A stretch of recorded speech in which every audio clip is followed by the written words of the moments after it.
My next guest has been warning about a new housing bubble. Let me welcome back to the program Peter Schiff, the CEO of Euro Pacific Capital. You've got to be tired of talking about this stuff.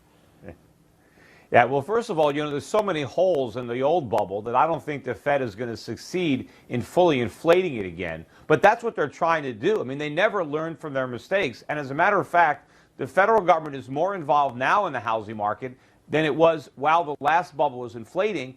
And the Fed's monetary policy is even more reckless. And the Fed is specifically saying that its goal is to artificially prop up real estate, to get people building houses we don't need, to get people buying houses they can't afford. And how are we ever going to stop the stimulus? The Fed has created an economy that is completely dependent on this monetary heroin. They can never stop, of course, until we die of an overdose. I think the last time you were on, we were talking about, QE3 or QE4 and $40 billion a month. Now we're at $85 billion a month. Yeah. So $40 billion bad, doubling down and then some.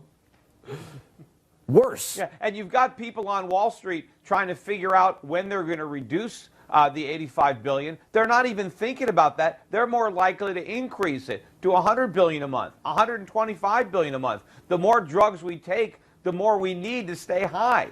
So the Fed's going to keep on doing this. Meanwhile, they're pretending that they're going to stop when they forecast inflation to be 2.5%. They're never going to forecast that because it's already higher than 2.5%, and they don't care. Whatever happened to that whole thing of doing this until the unemployment rate drops below 7% to 6.5%, when we're basically at a permanent floor of 7 with no way of reducing the unemployment rate? So that old number of we're gonna do this till the unemployment rate is satisfactory, that kind of went out the window. Well, they don't have to worry about that because the unemployment rate is not going to drop substantially below 6.5%. And if it does, it won't stay there. And, we're still at 7.7. But the only reason it's at 7.7 is because millions of people have left the labor force and millions more are settling for part-time jobs instead of full-time jobs.